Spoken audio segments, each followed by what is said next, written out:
좀 새로운 마음과 새로운 각도로 말씀을 좀 나눠보도록 하겠습니다. 워낙 유명한 구절이죠. 복 있는 자는 악인의 길을 따르지 아니하며 죄인의 길을 서지 아니하고 오만한 자의 자리에 앉지 아니하고. 저는 암송을 잘 못합니다. 아시지만 하나님께서 저에게 창의력을 주고 기억력을 뺏어가셨기 때문에 암송을 정말 못하는데 제가 암송하는 몇 안 되는 성경 구절 중에 하나입니다. 그런데 이게 세 번역이 나와가지고 제가 외우는 버전이랑 좀 달라서 좀 아쉬움이 있는데 굉장히 그만큼 유명한 구절이죠. 그렇죠? 복 있는 사람은 악인의 꾀, 죄인의 길, 오만한 자의 자리, 율법을 즐거워하며 주야를 묵상하는도다 라고 합니다. 그냥 쭉 읽다 보면 무슨 느낌이 드냐 하면 앞에 부분은 난 나쁜 사람이 아니니까 별로 신경 쓰지 않고요. 뒤에 부분 어떻게 하면 말씀을 열심히 보면 어떻게 한다? 복 받는다. 이런 식으로 굉장히 단순화되기 쉬운 말씀드립니다.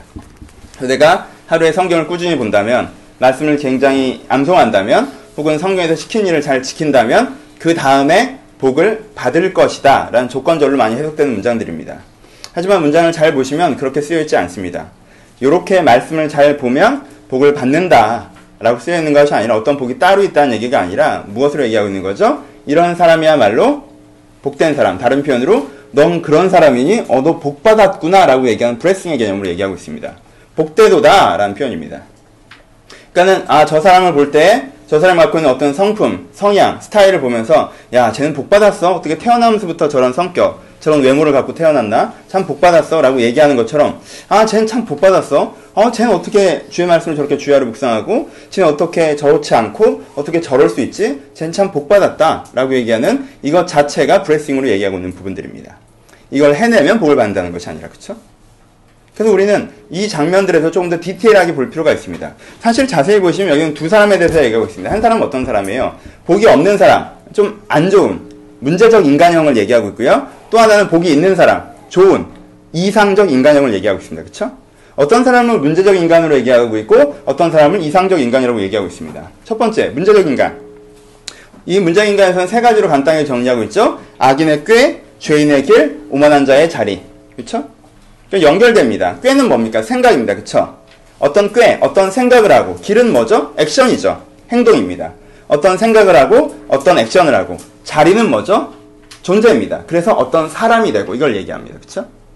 그러니까 세 가지를 얘기하는 것이 아니라 한 가지를 생각하시면 됩니다. 어떤 생각을 해서 그것을 액션해서 어떤 생각과 액션을 계속적으로 반복하다 보니까 그 사람은 그런 사람이야 라는 사람이 되는 것을 얘기합니다. 그쵸? 여기에 선악과 두 개가 다 들어가겠죠? 여기 악한 사람은 어떤 사람, 이렇게 복이 없는 사람은 어떤 사람이에요? 악한 생각을 해서 그것을 액션, 죄인의 길이죠. 액션하고 그래서 오만해지는 것까지를 얘기합니다. 그럼 이 사람은 어떤 사람이죠? 악과 오만이란 막연한 단어를 쓰고 있기 때문에 여기서는 우리가 전제구를 알아야 될 것이 있습니다. 기독교에게서는 악이 무엇인지에 대한 것이겠죠. 그렇죠? 기독교에서는 무엇을 악으로 얘기합니까? 기독교에서는 자기중심성을 악으로 얘기합니다. 그렇죠? 내 마음대로, 내 생각대로, 내 뜻대로. 우리는 자꾸 이 자기중심성이라는 단어를 어떤 소신이나 자기확신으로 오해하는데요. 여러분, 소신이나 자기확신은 좋은 것입니다. 그쵸? 저도 되게 소신 있어 보이지 않습니까? 저는 되게 자기확신 있어 보이죠? 저는 자기가 하는 말은 다 맞다고 생각하는 표정으로 말하지 않습니까? 그쵸? 저는 소신도 있고 자기확신도 있는 사람입니다.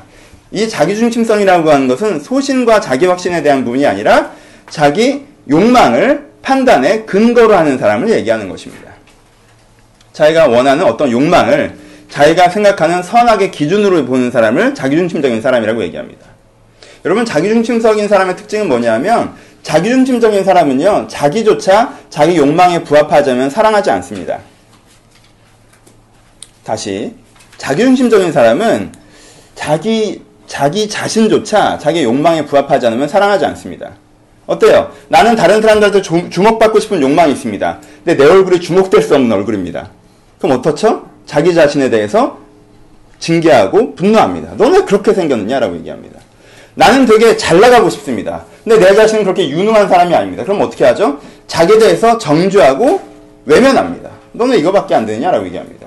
난 사람들이랑 좀 더 스킨십이, 사람들이랑 되게 관계를 잘하는 사람, 역동적인 사람이기 싶습니다. 근데 난 내 성격이 소극적입니다. 그러면은 또 자기를 싫어합니다. 어떤 의미에서는 자기중심적인 사람이 자기를 제일 싫어합니다. 왜요? 어떤 사람도 자기의 욕망을 부합할 만한 최적화된 모든 자기 자신의 조건을 갖고 있지 않기 때문에 그렇습니다. 그러니까 이 사람, 내가 원하는 어떤 욕망을 최적화시키는 것이 삶의 기준인 사람.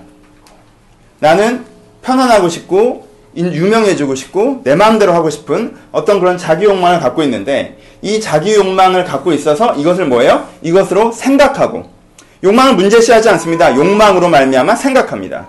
욕망으로 생각하고 욕망으로 실행하며 그렇게 생각하고 실행하는 것이야말로 잘 사는 것이라고 완전한 자기확신의 상태, 오만한 상태에 있는 사람을 뭐예요?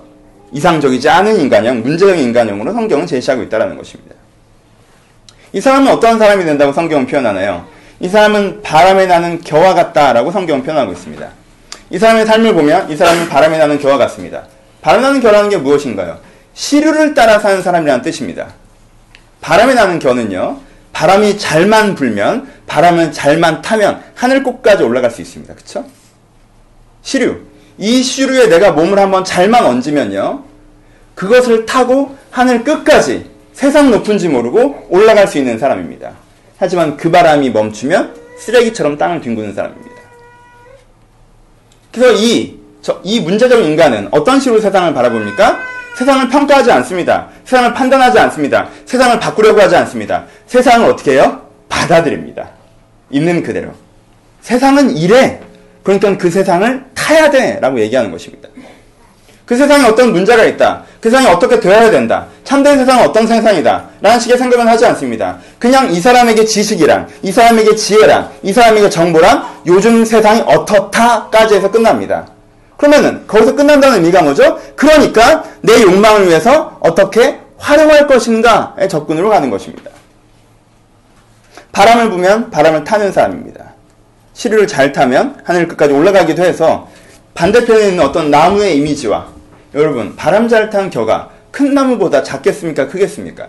훨씬 더 높이 올라가는 것 같이 보이지만 그 바람이 끊어지면 땅바닥을 뒹구는 인생으로 이 부정적인 인간형을 묘사하고 있습니다. 이런 사람이 복 없는 사람입니다. 이런 사람이 문제적인 사람입니다. 성경에서 얘기하는 이런 사람이 되어서는 안 된다라는 것이 바로 이 복 없는 사람의 세 가지 캐릭터 모습입니다. 그럼 그 반대, 복 있는 사람은 어떤 사람입니까? 복 있는 사람은 아까 얘기했던 3단 논법이 같이 적용됩니다. 복 있는 사람은 악인의 꾀, 죄인의 길, 오만한 자의 자리에서 얘기하지 않았습니까? 그렇죠? 그러니까 이게 반대로 적용되겠죠? 복이 있는 사람, 복이 없는 사람이 아니라 복이 있는 사람은 악인의 꾀가 아니라 어떤 선인의 꾀가 있을 것이고 죄인의 길이 아니라 의인의 길이 있을 것이며 오만한 자의 자리가 아니라 겸손한 자의 자리에 있을 것입니다. 그렇죠? 이것도 생각과 행동과 그래서 그 사람됨까지의 3단 논법이 정확하게 적용됩니다. 그가 의의 기준으로 생각하고 그것으로 행동하며 그것이 지속적으로 반복되어서 어떠한 사람이 되는 것이 이것이 의로운 사람, 의인이라고 성경은 표현하고 있고 이상적인 사람이라고 표현하고 있습니다. 그럼 이 3단 논법에서 그 성경에서 얘기하는 의의 기준은 무엇입니까? 기독교에서 얘기하는 의의 기준. 본문에 정확하게 명시되지 않기 때문에 이것도 전체적인 주제적인 의미로 우리가 이해해야 됩니다. 악의 기준은 자기중심성이었다면 의의 기준은 무엇이죠? 하나님 중심성입니다. 말이 좀 딱딱하지니까 우리한테 좀 편하게 바꿔봅시다. 뭐예요? 내가 하나님의 생각에 굉장히 동감되고 체화되어 있는 상태를 이야기하는 것입니다. 그렇죠? 여기서는 이렇게 표현합니다. 여호와의 율법을 즐거워하며 라고 표현하죠. 첫 번째, 뭘 전제합니까? 하나님의 생각, 하나님의 기준, 의의 기준, 바른 기준이 뭔지 이해하고 있다는 거예요. 그쵸? 이게 먼저 전제됩니다. 그쵸? 그 전에 부정적인 인간형은 그것들을 이해합니까? 이해하지 않죠. 이해할 필요가 없습니다. 하나님의 기준, 진짜 맞는 게 무엇인가? 이런 거 궁금하지 않습니다. 나에게 유익한 게 무엇인가만 궁금합니다. 그리고 그 유익은 욕망에 대한 것입니다. 그쵸? 그런 생각을 하지 않습니다. 근데 새로운, 이상적인, 건강한, 복된, 제대로 된 인간형의 첫 번째 스타트는 뭡니까? 이 생각을 한다는 겁니까? 뭐가 맞느냐에 대한 생각. 뭐가 진짜 맞느냐? 나한테 유익한 거, 나한테 해로운 거 이런 거 말고 뭐가 진짜 맞는 것이냐? 나는 어떠한 사람이 되어야 되고 세상은 어떠한 세상이 되어야 되며 나의 일에는 어떤 의미와 가치가 있느냐? 그래서 지금의 내 모습과 지금의 내 행동과 지금의 내 세상은 어떤 식으로 재평가돼야 되느냐라는 뭐예요? 의에 대해서 이해하는 것이 먼저입니다. 그렇죠? 이것이 복 있는 사람의 첫 번째입니다. 그리고 두 번째, 의에 대해서 이해만 하고 있으면 됩니까? 아니죠. 여호와의 율법을 즐거워합니다. 의에 대해서 어떤 상태예요? 체화, 동감된 상태죠. 의에 대해서 동감된 상태. 여러분들이 교회를 다니다 가장 힘든 부분이 무엇입니까? 하나님의 생각을 몰라서요? 예, 그것도 힘듭니다. 그럼 근데 목사가 힘듭니다. 여러분들이 하나님 생각을 모르면. 그쵸? 그럼 목사가 힘들어요. 모르는데 안다고 생각합니다. 제일 힘들죠. 자기 생각인데 하나님의 생각이라고 생각합니다. 그때는 공이 저에게 넘어와 있습니다. 뭐가 하나님의 생각인지 가르쳐줘야 됩니다. 그럼 여러분들이 하나님의 생각을 배우면 어떻게 되나요? 여러분들이 갑자기 행복해지나요? 아니면 여러분들은 굉장히 불행해집니다. 하나님 생각이 뭔지 몰랐을 때는 이것이 하나님의 생각인 양 살아가다가 하나님 생각을 알았어요. 그게 맞는 게 동의가 됐어요. 근데 그때부터 무슨 문제가 생겨요? 그게 마음에 안 듭니다. 그쵸? 왜요? 그것은 내 욕망을 실현시켜주는 방식이 아니기 때문에 그렇습니다. 어떤 면에서 내 욕망이 억압돼야 되고 내 욕망이 절제돼야 되고 욕망보다 더 의미 있는 것들을 추구해야 되는 상황들이 발생하기 때문에 그렇습니다. 많은 기독교인들의 피로감들은 여기에 있습니다. 뭐예요? 맞는 게 무엇인지 알았으나 그 맞음이 좋지 않을 때. 그것이 기독교인의 피로감입니다. 그리고 이것을 무엇이라고 부릅니까? 율법이 죄를 죄로 드러나게 하였으나 그들이 하나님의 얼굴을 싫어해서 하나님의 낯을 피하는 상태라고 성경은 묘사하고 있습니다. 뭐가 맞는지는 알겠어요. 근데 그 맞는 게 부담스럽습니다. 그러니까는 빛이 왔을 때 어둠을 더 사랑해서 어두운 곳으로 피해 나가는 상태라고 표현합니다. 그리고 두 번째, 이상적인 사람, 제대로 된 사람, 복받은 사람의 특징은 무엇입니까? 그 의에 동감되는 것입니다. 그리고 그것을 우리는 은혜라고 부릅니다. 그가 의가 마음에 들어지는 상태입니다. 이건 내가 생각함으로 결정할 수 있는 게 아닙니다. 하나님께 부어주셔야 되는 부분들입니다. 내 기본적인 뿌리가 바뀌는 것이죠. 내 이해관계에 맞는 게 좋았던 사람이 내 이해관계에 맞는 게 좋은 것이 아니라 정말 그 하나님께 맞는 것, 세상에 좋은 것, 사랑의 기준 이런 게 나에게 나도 그게 정말 좋다라고 체화되는 상태, 동감되는 상태가 되는 것. 이게 이상적인 사람의 두 번째 단계입니다. 여기서 아주 간단하게 표현했죠. 여호와의 율법을 즐거워하며. 정말 어려운 것입니다. 하지만 정말 필요한 것이고요. 정말 추구해야 되는 것입니다. 여러분들은 여호와의 율법을 즐거워하십니까? 하여튼 이것이 동감의 상태입니다. 세 번째, 그것을 주야로 묵상하는 자로다. 외운다는 얘기 아닙니다. 계속 생각한다는 단순한 의미 아닙니다. 주야는 시간을 상징합니다.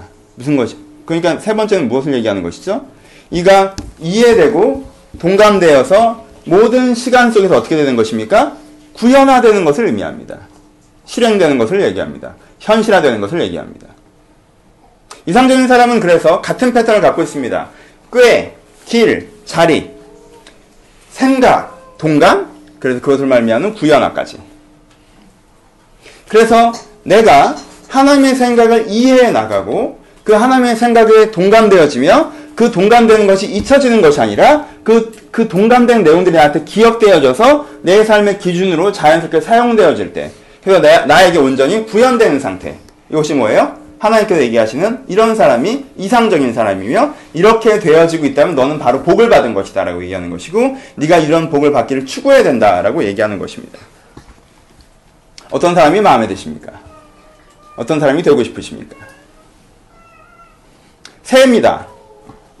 새해 우리가 가져야 되는 기대라는 것이 분명히 있습니다. 어제 저녁에 많이 말씀을 드렸지만 그 기대에서 아주 간단하게 다시 한번 이 포인트를 강조드리고 싶은 것은 새해 기대해야 되는 것이 어떤 일이 생겼다. 일이 생겼으면 좋겠다. 내가 올해는 좋은 일이 생겼으면 좋겠다라는 막연한 위시로 새해를 접근하신다면 여러분들의 새해 기분은 3일을 가지 못할 것입니다. 왜요?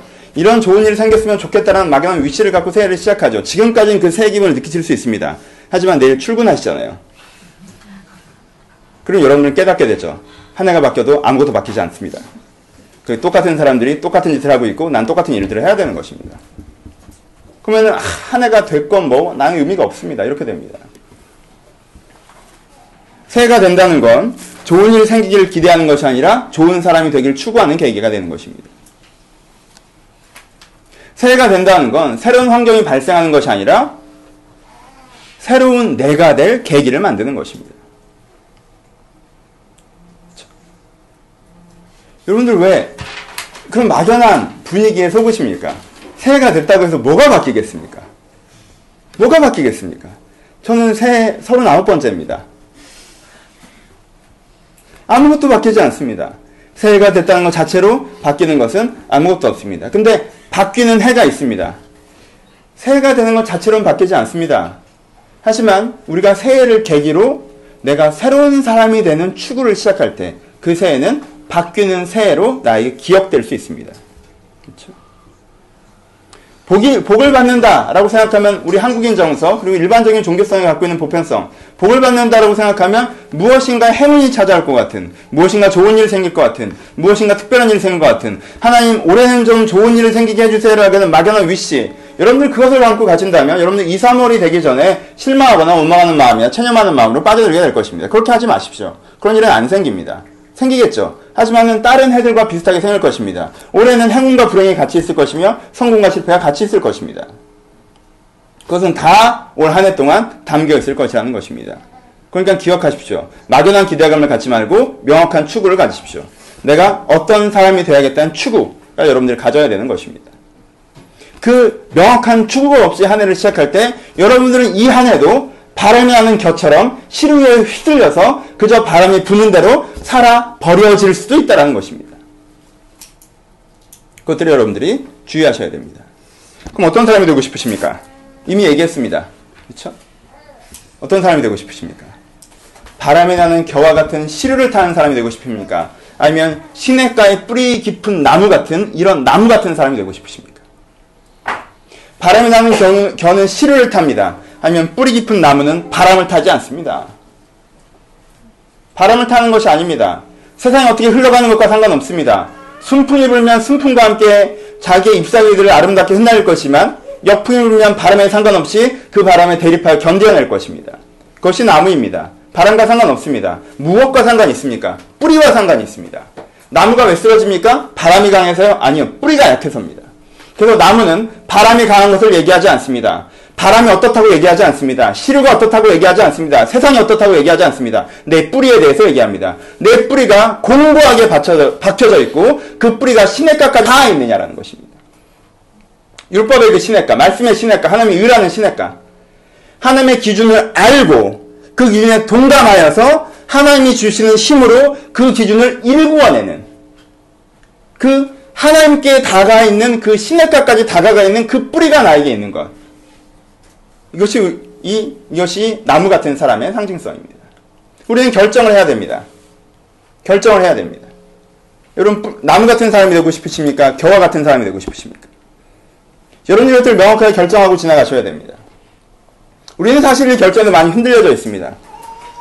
많은 사람들은 이렇게 이미지화 시키면은 나무라고 다들 얘기하지만 이 문을 닫고 나아가면 겨가 되고 싶어 합니다.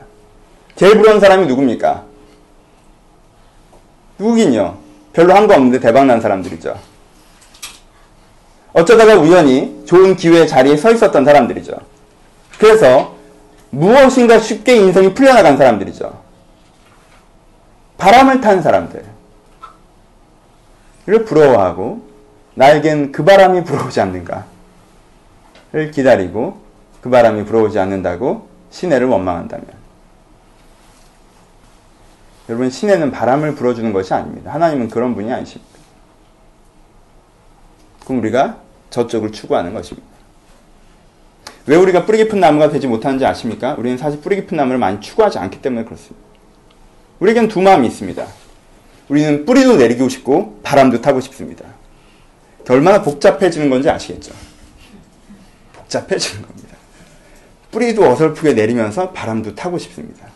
기독교인과 의인으로서 세상을 바꾸고 싶으면서도 뭔가 일이 잘 풀리고 싶습니다. 이게 잘 안 됩니다. 뿌리가 좀 깊어지면 바람은 잘 안 탑니다. 그리고 바람을 타면 뿌리란 게 없게 느껴지게 되죠. 결정을 하십시오. 어느 쪽을 하고 싶으십니까? 여러분들이 내가 나무의 사람이 되고 싶다, 어떠한 바람이 불길 기다리는, 올해 좋은 일이 생기길 기대하는 사람이 아니라 내가 어떠한 사람이 되길 추구하는 나무의 사람이 되고 싶다라는 자의결단을 가지시는 것이 필요합니다. 그리고 나무의 사람이 되길 바란다고 여러분들이 지금 자의결단을 하신다면 어떻게 나무의 숨의 사람이, 이 나무의 사람이 되어갈지 여러분들이 스스로 플래닝 해내셔야 됩니다. 이미 나무의 사람이 되어가는 방법을 이야기했기 때문에 그렇습니다. 그렇죠? 뭐가 필요하다고 했습니까? 나무의 사람이 되려면 이해가 필요하다고 했습니다. 그렇죠? 하나님의 뜻이 무엇인지 이해해야 됩니다. 우리는 그것을 이해하고 있어야 됩니다. 지성의 훈련이 필요합니다. 무엇이 필요하다고 했습니까? 의지가 필요하다고 했습니다. 하나님의 뜻을 즐거워하는 내 성향의 변화가 필요하다고 했습니다. 그러니까 내적 변화, 내적 방향성의 갱신이 필요합니다. 무엇이 필요하다고 했습니까? 내 안에 그것이 일상화되는, 내 안에 그것이 기억되는 것이 필요하다고 했습니다. 그럼 내가 일상화될 수 있는 어떤 내 안의 계획과 플래닝과 계획들과 어떤 이정표들이 나에게 필요하게 되는 것입니다. 그것들을 세우고 그것들을 만들어갈 때 그런 사람이 되는 것입니다. 새해가 되어서도 아무런 그러한 기대와 추구를 갖지 않고 어느 날 하나님 저 나무 같은 사람이 되고 싶어요. 올해는요. 라고 얘기하고 5월쯤에 나 좀 나무 같아졌나? 나무같이 안 됐네? 라고 생각해도 되는 것이 아닙니다. 나무 같은 사람이 되고 싶으십니까? 오늘부터 그 사람이 되고자 하는 무엇인가를 그래도 여러분들이 해내셔야 됩니다. 여러분들이 일할 때 하나님도 일하실 수 있습니다. 이 세 가지를 꼭 하십시오. 우리 교회가 추구하는, 브레스 오브 트리가 추구하는 것이 이 정신입니다. 이게 가짜 나무인데 아시죠? 자꾸 어떻게 이 나무를 심으셨냐고 물어보시는 분들이 있는데. 저 여러분들의 상상력과 믿음을 축복합니다. 나무의 숨. 내가 숨을 쉬면 세상이 숨을 쉰다. 우리는 이기에 해로운 숨을 쉬다가 이젠 이타에 이로운 숨을 쉬는 것이 교회의 목표입니다. 남의 숨을 쉬려면 무엇을 하자고 했습니까? 세 가지가 필요하다고 했습니다. 무엇이 필요하다고 했어요? 여기서 얘기하는 바로 그것입니다. 여기서 생각하는 나무의 이미지, 여기서 생각하는 말씀의 중심이 이 교회의 모토이고 기조이고 주제 성구가 되고 있습니다. 세 가지가 필요합니다. 뭐가 필요합니까? 여러분들이 이해하셔야 됩니다. 말씀을 이해하셔야 됩니다. 이것은 쉽게 되는 일이 아닙니다. 내가 하나님의 생각이 무엇인지 이해하는 것은 쉽게 되는 일이 아닙니다. 우리는 자꾸 결론만 물어보죠. 그러니까 하나님의 생각이 뭐예요? 이 남자예요? 저 남자예요? 이 직장이에요? 저 직장이에요? 그러니까 내가 언제 결혼하는 건데? 하나님의 생각을 가르쳐주시면 내가 하나님의 생각을 호응하겠다니까요? 라고 자꾸 얘기합니다. 이 시점에서 하나님의 생각이 무엇이냐는 것입니다. 우리는 자꾸 그런 식으로 세상을 풀어나가려고 합니다. 여러분, 되게 여러분들의 질문이 쉬워 보이시죠? 그것은 이것과 똑같은 것입니다. 하나님, 수능을 보고 있습니다. 3번 문제 답이 2번입니까? 3번입니까? 그러니까 하나님께서 얘기하십니다. 수학이란 덧셈, 뺄셈, 공식, 분열, 함수, 막 이런 얘기를 하십니다. 그러니까 이 사람이 기가 막힙니다. 아니, 2번, 3번, 이 말이 어려워요? 하나님, 2번 해보세요. 3번 해보시고요. 그러니까 2번이에요, 3번이에요. 이 남자예요, 저 남자예요. 주의 뜻을 가르치면 주의 뜻대로 하겠다니까요? 쉽게 생각합니다. 아주 쉽다고 생각하죠. 근데요, 하나님은 여러분들의 그런 기도에도 반응하시는 거 아십니까? 하나님, 여기서 무슨 뜻이세요? 라고 얘기하면 하나님은 매번 수학이란 이런 얘기를 꺼내십니다. 하나님, 저 어렵습니다. 저를 도우세요. 이거 어떻게 도와주실래요? 라고 얘기하면 내가 살아있다. 갑자기 이런 얘기를 하십니다. 내가 살아있고 나는 의롭고 난 전능하다. 뭐 이런 얘기를 하십니다. 그럼 갑자기 기분이 안 좋습니다. 그래 잘나셨네요. 막 이런 생각 듭니다. 급하다니까 왜 그 얘기부터 하세요? 근데 이 사람이 하나님이 살아있는 걸 진짜 믿는다면 문제가 절반 해결됩니다. 하나님이 전능하다는 걸 믿는다면 지금 내가 무슨 두려움을 내려놓고 무엇을 선택해야 되는지 보이는 것입니다. 하나님이 살아있다. 내가 전능하다. 두 가지만 알아도 이 사람 문제 해결이 되는 것입니다. 그것을 모르니까 해결이 안 되는 것이죠. 그러니까 뭐 하셔야 됩니까? 배우셔야 됩니다. 배운다는 건 맨 바닥에 1, 2, 3, 4번을 배우는 것이 아닙니다. 그것보다 어려운 것입니다. 여러분, 원론을 배우고 강론을 배우고 그 다음에 문제를 푸는 것입니다. 인생의 문제, 인생의 질문만을 가지고 인생에 대한 대답만을 가지고 주의 뜻을 알기 원하신다면 여러분들 그것들을 알 수가 없습니다. 모의고사 문제 100개를 내놓고 거기에 대한 1, 2, 3, 4, 5, 6, 7, 8 그 정답들을 아무리 불러보자봤자 그 사람이 하나님의 뜻을 이해할 수 있습니까? 아니요. 그렇게 되는 것이 아닙니다. 하나님은 무엇을 기준 가치로 하시고 어떤 세상을 추구하시며 나라는 어떤 존재이고 그렇기 때문에 내가 어떠한 꿈을 꾸고 살아가야 하는가이며 그리고 내가 갖고 있는 근본적인 인생의 문제이라는 게 무엇이며 근본적인 문제에서 내가 어떻게 대응해 나가야 되는지를 배워야 하는 것입니다. 그렇죠? 오래 걸리는 일입니다. 그래서 저희는 두 가지를 합니다. 양육을 하고 성경 공부를 합니다. 오늘 손님들이 좀 많이 오셔서 좀 죄송한 마음이 있지만 여러분들이 나를 약간 잘못 잡으셔서 교회적인 얘기를 좀 하겠습니다. 한 해의 성경 공부를 1년 동안 해왔습니다. 역대하까지 하고 있습니다. 여러분들이 매주를 소중히 여기셨다면 2시간씩 투자하셨다면 여러분들 머릿속에서는 창세기부터 역대까지 정리가 돼 있어야 됩니다. 왜요? 강의는 탁월하니까요. 저는 국내 최고 수준이라고 자부합니다. 들으신 분들도 다들 그러십니다. 그리고는 안 오시죠. 여러분, 오래 걸리는 일입니다. 기분 좋게 예배 한번 드린다고 하나님의 뜻이 이해되는 거 아닙니다. 성경 신구약 성경 한 권 얼마나 다행입니까? 불교는 8만 대장경입니다. 얼마나 다행입니까? 한 권. 이때 이 한 권에 기본 정신이 담겨 있습니다. 여러분들이 일주일에 하루, 주일날 오전에 10장을 읽고 그것을 공부하고 3년을 하시면 한 권을 뗄 수 있습니다. 왜 3년이나 걸리나고요? 신도를 조금밖에 못 나가니까. 왜요? 한 권씩 읽어보라고 해봤더니 아무도 안 읽더라고요. 그래서 제가 포기했습니다. 10장으로. 주중에 읽어보라고 했더니 아무도 못 읽더라고요. 그래서 포기했습니다. 와서 읽으라고. 그런 것입니다. 그래서 3년이 걸립니다. 여러분들이 읽어오실 수 있다면, 여러분이 좀 더 많이 읽을 수 있다면 6개월에도 뛰어질 수 있고 1년에도 뛰어질 수 있습니다. 여러분들이 투자한다면. 하지만 학생은 힘들겠죠. 직장인이니까. 하지만 여러분, 그것이 이해된다면 여러분들 머리 최소한 하나님의 뜻이 이해될 수 있습니다. 내가 양육받는 것들을 통하여서 이해될 수 있습니다. 내가 사회 정보들을 새로 접하면서 내게 유익한 어떤 정보들이 아니라 내가 인문학적인 것들, 정치적인 것들, 사회적인 것들, 여러 가지 이슈들에 대해서 하나님의 관점을 보고자 공부하고 고민하면 것들이 될 수 있습니다. 하지만 시간을 투자해야 되는 것입니다. 시간을 투자해야 되는 것입니다. 내가 주의 뜻을 이해하려고 뿌리 깊은 나무가 되려고 내 뿌리가 신의 끝까지 닿기 위해서 내가 그것들을 투자해야 되는 것입니다. 이해하려고 노력하십시오. 처음엔 이해가 어려워 보이시죠? 1단계가 지나면 세상에서 이해가 제일 쉬워요 라고 얘기할 수 있습니다. 왜요? 동감이 너무 어렵습니다. 동감하기가 얼마나 어렵습니까? 그리고 동감은 도와주는 사람이 없습니다. 동감은 나 혼자 몸부림쳐야 되는 것입니다. 이해는 되는데 하나님의 생각이 이건 줄 알겠는데 내 마음은 여기 있고 이 간극에 자기가 집중하며 그 간극에 괴로워하며 하나님 이 두 마음 된 나를 어찌해야 되냐고 주님께 은혜를 달라고 나를 바꿔달라고 간구하고 몸부림치고 내가 여기에서 결단내는 것들이 있어 이것들이 극복되는 것입니다. 아 공부는 쭉 해봤는데 제 마음에는 안 드네요. 이렇게 얘기한다면 거기서 끝나는 거죠. 그럼 기독교가 아닙니다. 이 간극에 직면하면서 자기가 간구하고 자기가 결단하는 자기 몸부림을 통하여서 하나님께서 그 사람의 심령을, 그 사람의 의지를, 그 사람의 내면을 변화시키는 동감의 과정들이 있어야 됩니다. 그러니까 여러분들 기도하셔야 됩니다.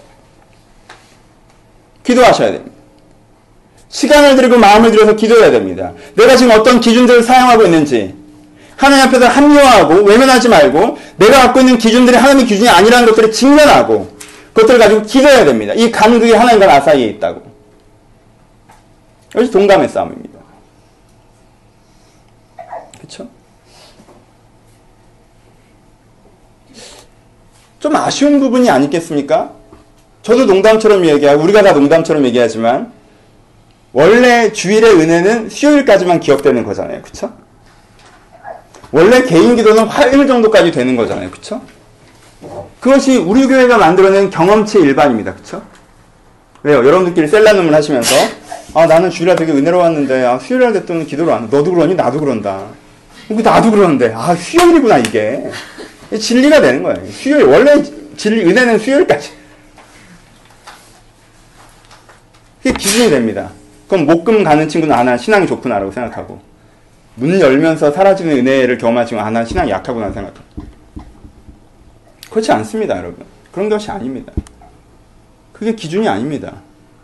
여러분들의 경험과 여러분들 주변 사람의 경험을 일반화하지 마시고 보편하지 마십시오. 그렇죠? 그건 속임수입니다. 이 시대에 요즘 사람들 그것이 기준이 될 수 없습니다. 어떻게 그 사람들이 절대적인 기준이 될 수 있습니까? 얼마나 많은 시대의 사람들이 말도 안 되는 기준과 상식을 갖고 살아갔습니까? 중세시대의 모든 기독교인들은 마녀를 불태웠습니다. 사람을 불지르면서 하는 일이라고 생각했습니다. 모든 사람이 그렇게 생각한 거예요. 이건 좀 이상하지 않아? 그 생각을 못하는 것입니다. 절대적인 기준을 생각하기 그것이 가능한 거 아니겠습니까? 얼마 전까지 많은 사람들은 노예가 있는 게 당연하다고 생각했습니다. 심지어는 기독교인들조차도 노예로 태어났으면 노예로 살면 된다고 생각했습니다. 왜요? 내 주변 사람들이 다 그렇게 생각하고 있고 수천 년 동안 그렇게 해왔기 때문에요. 이건 좀 이상하지 않아? 이 생각을 못하는 것입니다. 근데 가끔 그런 사람이 생겼습니다. 이건 좀 이상하지 않아? 이건 주의 말씀에 안 맞는 거 아닌가? 왜 사람들이 다 이렇게 얘기하고 있지? 라고 생각하는 순간 그것이 갱신될 수 있는 것입니다. 그러니까 주변 사람을 위해서 지지받지 마십시오. 여러분들의 안일함을, 여러분들의 방만함을 주변인들에서 지지받지 마십시오. 그렇게 할 수 있습니다. 그렇게 해야 됩니다. 기도해야 됩니다. 세 번째는 기억의 싸움입니다. 어려운 싸움이죠. 은혜 받고 동감됐는데 그 은혜와 동감의 사람이 신앙이 뚝 떨어지는 걸 볼 때가 있습니다. 왜요? 그냥 잊어버립니다. 얼마나 깔끔하게. 여기 정말 하나님의 신비죠, 이게. 사단의 신비라고 하는 게 더 정확하겠군요. 깔끔하게 잊어버립니다. 그냥. 왜요? 다른 것들을 생각하느라. 그렇죠? 나쁜 사람 아닙니다. 의롭지 않지 않습니다. 동감이 없지 않습니다. 동감하고 동의하고 동감합니다. 그런데요, 그 동의와 동감에 자주 말씀드리죠. 그 폴더 자체가 다 작습니다. 다른 폴더는 크고요. 연애 폴더, 가정 폴더, 직업 폴더. 이 폴더는 되게 크고요. 이 폴더, 신앙 폴더는 되게 작습니다. 그러니까 이건 계속 어떻게 돼요? 잊혀져 가죠. 개인적으로 만나서 얘기해보면 정말 은혜롭습니다. 왜요? 개인적으로 목사랑 얘기할 때 무슨 폴더를 엽니까? 신앙 폴더를 클릭해서 열죠. 그럼 그 안에 풍성한 간증과 은혜와 동의와 동감들이 넘쳐납니다. 그래서 저는 걔가 굉장히 은혜로운 사람이라고 느끼고 감동하며 돌아옵니다. 근데 지켜보면 안 그렇습니다. 왜 그런지 아십니까? 폴더 자체가 작습니다. 안타까운 일이죠. 키우셔야 됩니다. 넓히셔야 됩니다. 내 안에 기억의 스팟을 만들어내셔야 됩니다. 내 일상 가운데. 그것이 큐티이건, 그것이 개인 기도이건, 말씀을 내가 무슨 핸드폰 바탕화면에 적어놓는 것이건, 어떤 방식으로든 기억의 스팟을 만들어내는 것입니다. 그래서 내가 그 기준과 그 생각을 기억해낼 수 있도록 하셔야 됩니다. 너무 욕심부리지는 마십시오. 차근차근 하는 것입니다. 나는 막 기억하고 싶어 죽겠는데, 막상 회사에 들어가면, 기억할 일이 별로 없어요. 여기서는 여기에 룰대로 들어가고 여기서는 여기에 관계가 들어가기 때문에 기억할 일 자체가 별로 없어요. 그럼 여러분들이 기억력이 나쁜 게 아니라 이해력이 나쁜 겁니다. 여러분 삶의 현장에 하나님의 기준을 지킬 일이 분명히 있거든요. 근데 오늘 하루에 하나님 앞에서 어떻게 써야 되는지 하는 기준과 이해들이 있어야 되거든요. 그러니까 그 이해가 없으니까 기억이 안 되는 것입니다. 기억이라는 건 어떻게 해야 되는지도 알겠고 그것에 동감하긴 하는데 막상 가면 까먹는 것이 기억의 문제입니다. 그렇죠? 그럼 그러신 분들은 처음부터 다시 해야 됩니다. 이 3단계를 여러분들이 하셔야 됩니다. 그것이 뭐예요? 신앙의 성장입니다. 그렇게 되는 사람이 나무 같은 사람이 될 수 있어요. 이거 오래 걸리는 겁니다. 오래 걸립니다. 이거 평생 하는 겁니다. 이게 신앙생활입니다. 이게.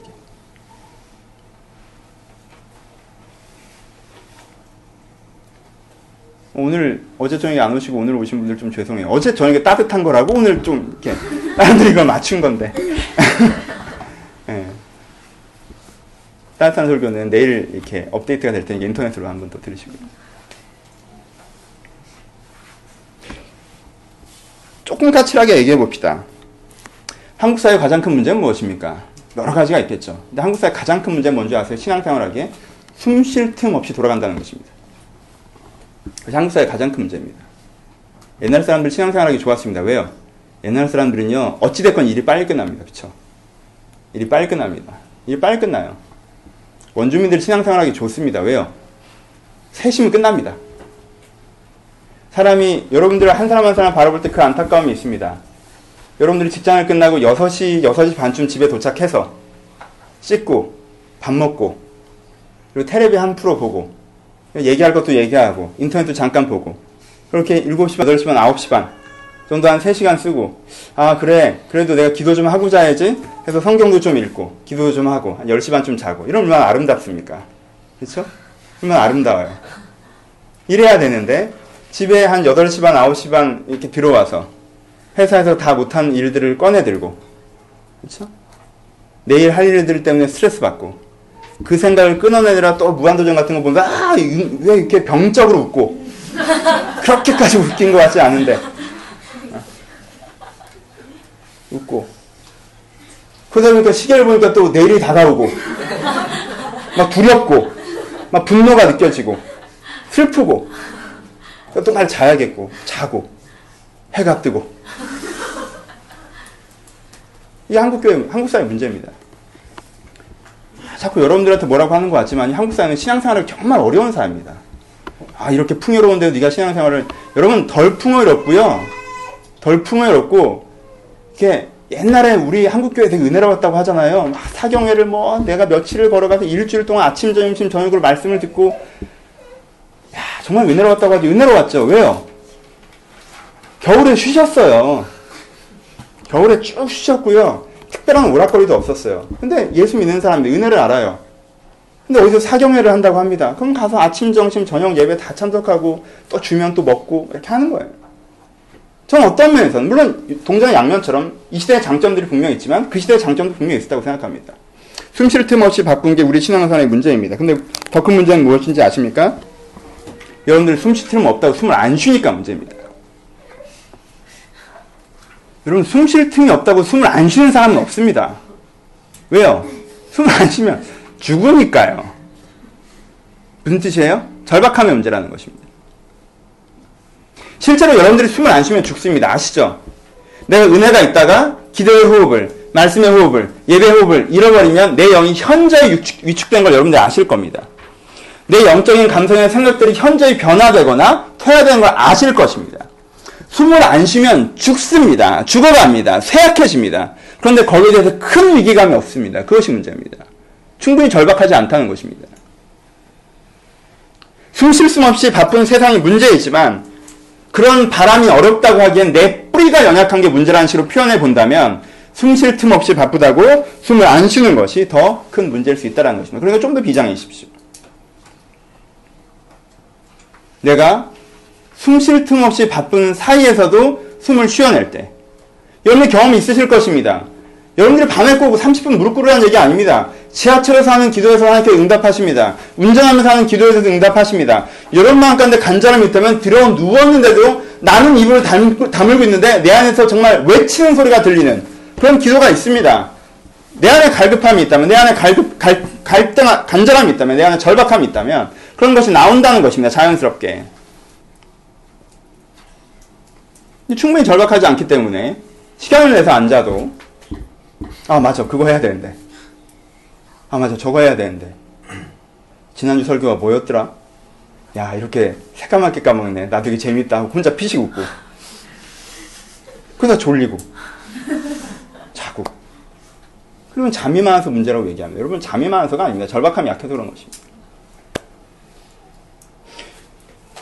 내가 이 나무의 사람이 되어야 된다는 간절함이 있어야지 그 절박함이 나옵니다. 소망의 인내. 뷰가 커져야 오늘의 불편함을 감내할 수 있습니다. 여러분들이 왜 자꾸 타협하는지 아십니까? 뷰가 약하기 때문입니다. 여러분들은 그다지 나무의 사람이 되고 싶어 하지 않는 것이 문제입니다. 그래서 내가 더욱더 나무의 사람이 되고 싶어 하고 그 되고 싶어 하고자 하기 위해서 그것이 얼마나 의미 있는 것이 가치 있는 것인지 알아가고 배워가고 깨달아가는 것들을 통해서 이런 선순환 고리를 만들어 내셔야 됩니다. 그런 사람에게 어떤 일이 벌어집니까? 저는 이 본문을 설교하면서 여기까지는 제가 항상 했던 설교입니다. 들어보셨던 분들도 있으실 거고요. 제가 이런 식으로 되게 좋아하고요. 이런 식으로 되게 감동받고요. 이 말씀의 기조에 교회를 세웠습니다. 근데 제가 이 본문을 많이 읽으면서도 이 부분이 마지막인데 많이 읽으면서도 한 번도 은혜 받지 못했던 단어가 이번에 보였습니다. 한 번도 제가 인정하지 않았던 단어가 이번에 보였습니다. 이것입니다. 1장 3절에 있는 그가 하는 모든 일이 다 형통하리로다. 저는 기복주의를 좋아하지 않습니다. 전 나의 성공과 나의 행복을 위해서 기독교를 믿는 것이 굉장히 개인에게 위험하다고 확신합니다. 그래서 그 부분들에서 굉장히 경계가 심합니다. 그래서 이런 형통하리라 이런 단어를 약간 알레르기처럼 싫어합니다. 근데 오늘 보였습니다. 이번 주에 보였습니다. 네가 하는 일이 다 형통하리라. 이런 생각을 해봤습니다. 전 좀 시니컬한 사람이었거든요. 지금도 약간 시니컬한 부분이 있고요. 오늘 설교도 약간 시니컬하게 한 것 같습니다. 시니컬하다는 것이 무엇입니까? 무엇이 맞는지 압니다. 그렇죠? 근데 그게 안 될 것 같아요. 그런데도 해야 돼요. 그럼 사람이 시니컬해집니다. 이 전쟁을 치러야 돼요. 전쟁을 해야 되는 게 맞아요. 이 전쟁에 못 이길 거예요. 근데도 난 군인이니까 나가야 돼요. 하면 사람이 시니컬해집니다. 저는 저에게 이 형통의 단어를 내가 받아들이지 못함으로 말미암아 생겨난 그런 시니컬의 문제가 있다는 것들을 직면했습니다. 저는 약간 이런 식으로 자주 표현하고 여전히 그런 식의 생각들이 많은 것입니다. 내가 바른 가치를 추구해 나간다면 성공과 실패는 상관없다. 의미 있는 실패도 너무나 중요한 것이다. 맞습니다. 의미 있는 실패도 중요합니다. 하지만 내가 진짜 바른 가치를 추구해 나간다면 여러분들이 진짜 나무의 사람이라면 우리가 진짜 나무의 사람이라면 내가 하나님의 뜻을 이해하고 하나님의 뜻에 동감되며 그리고 그것을 프랙티컬하게 해내고 있는 사람이라면 하나님은 나와 함께 일하실 것입니다. 왜요? 내가 하나님의 일을 하고 있는 것이기 때문에 그렇습니다. 그러니까 그가 하는 일들은 어떻게 되겠습니까? 그 하는 일들 가운데 형통이 있을 것입니다. 여러분 이 형통의 꿈을 꾸십시오. 형통의 꿈을 꾸지 않을 때 우리는 자꾸 내가 할 수 없는 어떤 것이라고 생각합니다. 세상은 어찌할 수 없다라고 얘기합니다. 나는 되게 약해 보입니다. 나는 되게 무기력해 보입니다. 그래서 방만해집니다. 시니컬한 사람들은 방만해집니다. 왜요? 이거 해야 되는 거니까 하지는 않는데 안 될 거니까 미친 듯이 할 건 없습니다. 하고 있다는 것 자체가 중요하니까. 그렇죠? 전쟁에 내가 죽으러 가는 전쟁이야. 내가 도망은 안 갈 거야. 대한민국 국민이니까. 근데 이거 뻔히죠. 이 사람이 열심히 싸우겠습니까? 아니요. 도망은 안 가겠죠. 열심히는 안 싸웁니다. 하지만 이기는 전쟁이라고 생각한다면. 이건 이기는 전쟁이야. 우리가 맞고 하나님의 기가 우리와 함께 있으며 하나님이 우리와 함께 일하실 거야를 믿는 전쟁이라면. 그러면은 그 사람이 전투에 참여해서 그 전투에 참여하는 태도가 어떻겠습니까? 자신 있지 않습니까? 두려워하지 않지 않겠습니까? 심지어는 내가 여기서 전사한다 할지라도 이 전쟁을 이긴다는 확신, 이 형통에 대한 확신, 내 개인적으로 여기서 죽을 수 있고 여기서 끝날 수 있지만 내가 하고 있는 이 일 자체는 반드시 성공한다는 그 확신. 그가 이 전쟁을, 이 필드를, 이 현장을 진지하게, 성실하게, 열정적으로 제대로 예쁘게 살아낼 수 있는 방법과 기준이 되지 않겠습니까? 그러니까 형통의 꿈을 꾸십시오. 형통의 꿈을 꾸셔야 됩니다. 세상이 문제가 아닙니다. 여러분들이 문제입니다. 내가 문제입니다. 내가 하나님 뜻을 잘 모르는 것이 문제입니다. 내가 하나님 뜻에 동감되지 않아 있는 것이 무엇입니다. 문제입니다. 하나님 뜻을 내가 구현해내지 않는 것이 무엇이 문제입니다. 내가 율법을 알지만 율법을 모르는 것이 문제이고 내가 율법을 즐거워하지 않는 것이 문제이고 내가 율법을 주야로 묵상하지 않는 것이 문제입니다. 내가 율법을 알고 율법을 즐거워하고 율법을 주야로 묵상하고 있다면 나에게는 형통이 있을 것입니다. 왜요? 하나님께서는 그 나무들이 필요하시기 때문에 그렇습니다. 세상에. 하나님의 기준을 세워서 하나님의 기준을 구현해가는 그 사람들이 하나님은 필요하십니다. 왜요? 그것이 하나님께서 원하시는 것이기 때문에 그렇습니다. 하나님이 내 일을 하는 것이 아닙니다. 내가 하나님 일을 하는 것입니다. 하나님은 실패하지 않으십니다. 하나님은 자주 전투에서 패하십니다. 하지만 하나님은 절대 전쟁에서 패하지 않으십니다.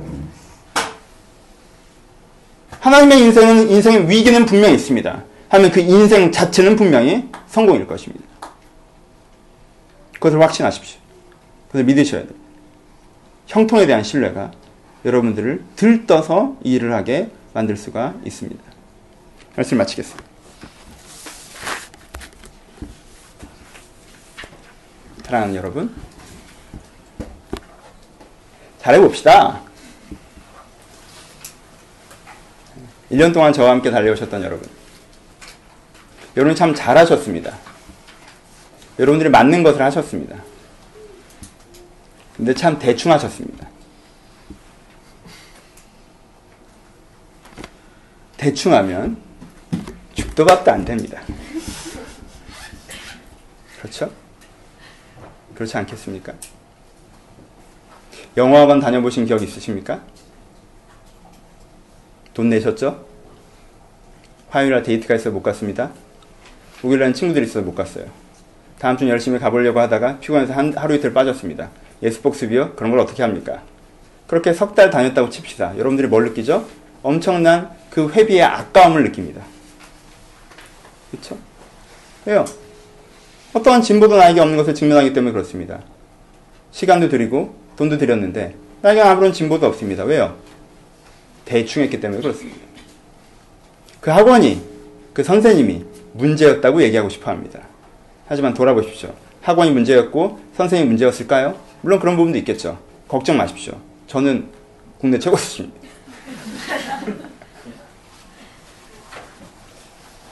물론 한 3, 4년 여러분들이 저한테 잘 배운 다음에 제 수준의 문제를 제시할 수 있겠지만 지금은 괜찮아요. 아직까지는 괜찮습니다. 좀 더 집중합시다. 새해 첫날, 첫 아침에 따뜻한 얘기를 했기 때문에 지금은 여러분들한테 도전을 좀 드린다면 우리 좀 더 비장합시다.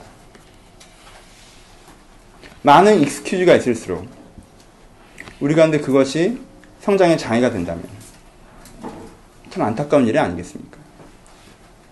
여러분들에게는 자유가 있습니다. 전 여러분들이 매주 교회 나라고 하지 않습니다. 일이 있으십니까? 안 나오셔도 됩니다. 하지만 내가 일이 있어 이번 주일에 못 나왔다면 주중에 여러분들이 노력하셔야 됩니다. 인터넷에서 설교 받아 듣고 다시 한번 정리하고 내가 주일에 와서는 1시간씩 기도하니까 내가 1시간씩 기도하려고 하고 그런 것들이 있어야 되는 것입니다. 내가 이번 주에 못 나갔다 이번 주에 쉬면 그럼 내 영성은 누가 지켜줍니까? 아무도 지켜주지 못합니다. 그렇죠?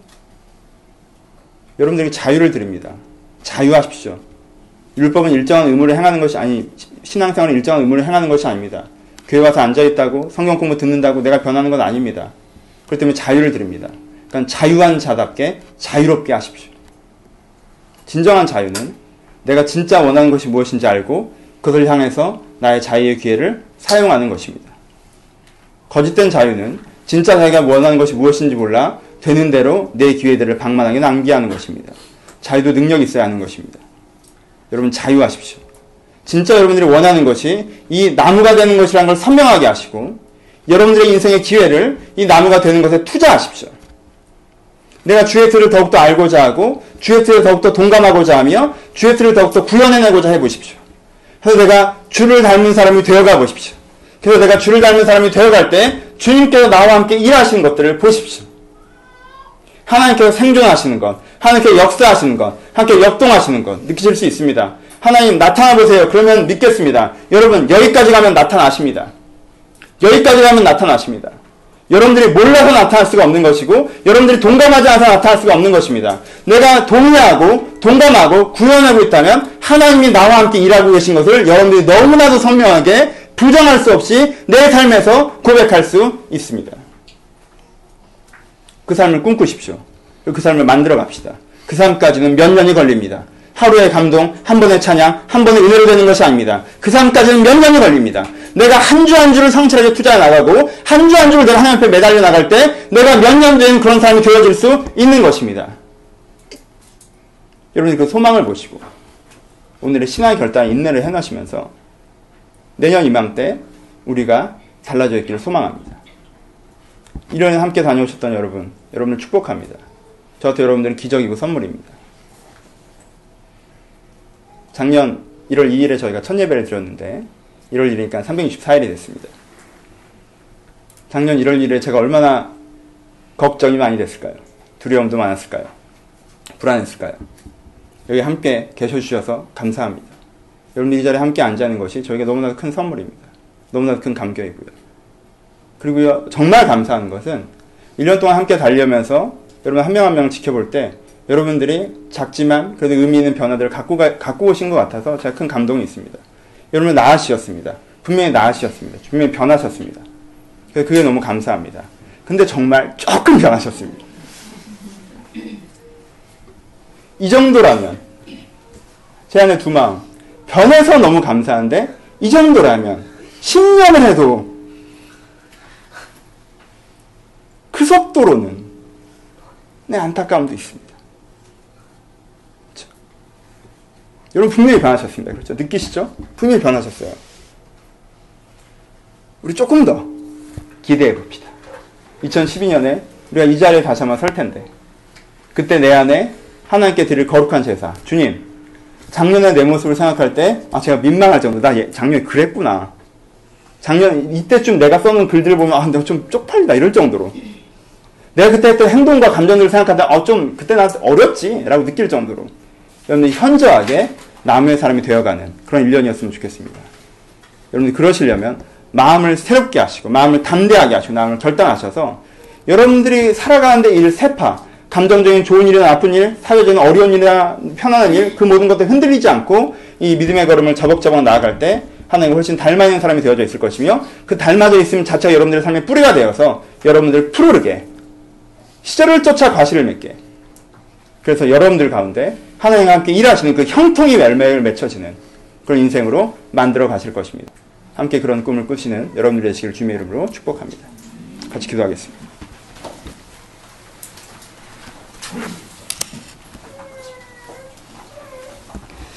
이 시간 여러분들 자신을 좀 돌아보면서 기도하셨으면 좋겠습니다. 그리고 기대하면서 기도하셨으면 좋겠습니다.